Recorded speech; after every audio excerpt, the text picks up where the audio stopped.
मी जर तुम्हाला असं सांगितलं की हवा, जमीन, वकील, गरीब, सराफ, मसाला, हलवा, गुलकंद, बर्फी, अत्तर, तवा हे सगळे शब्द आपण रोज वापरतो, पण हे मूळ मराठी शब्दच नाहीत.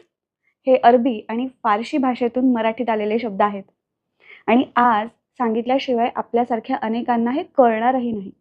मग विचार करा, आपण मराठी आहोत, पण आपली भाषा आपण किती जाणीवपूर्वक बोलतो हो?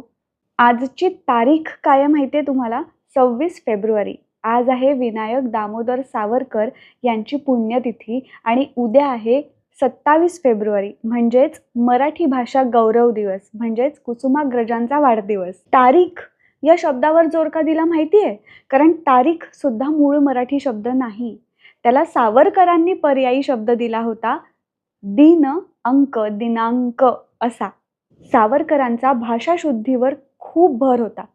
1924 मध्ये त्यांनी केसरी या वृत्तपत्रातून मराठी भाषेचे शुद्धीकरण ही लेखनमाला लिहायला सुरुवात केली होती. त्यांचं मत स्पष्ट होतं, दुसऱ्या भाषा जरूर शिका, त्यांचा आदरही करा, पण मराठी बोलताना अनावश्यक परिभाषिक शब्दांचा वापर टाळा.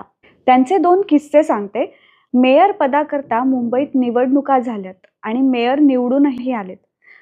त्यांना त्या मेयरला पत्र लिहायला जेव्हा सावरकर बसलेत, तेव्हा त्यांच्या लक्षात आलं की अरे मेयर हा शब्द त्यांना खटकला, हा तर इंग्रजी शब्द आहे. मग त्यांनी त्याच्यावर विचार करून त्याला पर्यायी मराठी शब्द महापौर असा दिला. दुसरा किस्सा असा आहे की मराठी चित्रपट दिग्दर्शक भालजी पेंढारकर यांच्या स्टुडिओमध्ये एकदा ते गेले होते.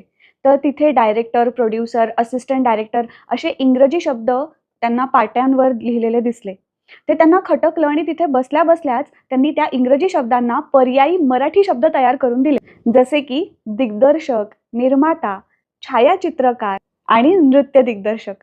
सावरकरांनी मराठी भाषेला दिलेले काही शब्द दिनांक, क्रमांक, बोलपट, नेपथ्य, वेशभूषा, दिग्दर्शक, चित्रपट, मध्यांतर, उपस्थित, प्रतिवृत्त म्हणजे रिपोर्ट, नगरपालिका म्हणजे म्युनिसिपालिटी, महानगरपालिका, महापौर, पर्यवेक्षक, विश्वस्त, त्वर्य किंवा त्वरित, गणसंख्या, स्तंभ, मूल्य, शुल्क, हुतात्मा, निर्बंध, शिरगणती, विशेषांक, सार्वमत, झरणी, नभोवाणी, दूरदर्शन, दूरध्वनी, ध्वनिक्षेपक ह्या शब्दाचा अर्थ मला खाली कॉमेंट्समध्ये लिहून सांगा हा.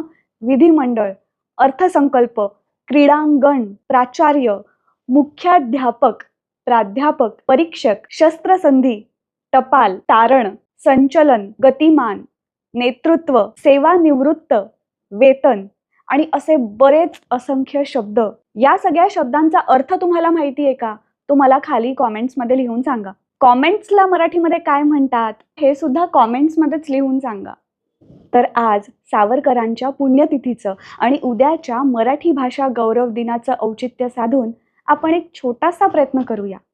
किमान घरी तरी मराठीत बोलूया, मुलांना शुद्ध मराठी शिकवूया, चांगलं मराठी वर्तमानपत्र घरी आणूया, पुस्तक वाचण्याची सवय मुलांना लावूया, मराठी पुस्तकं बरं.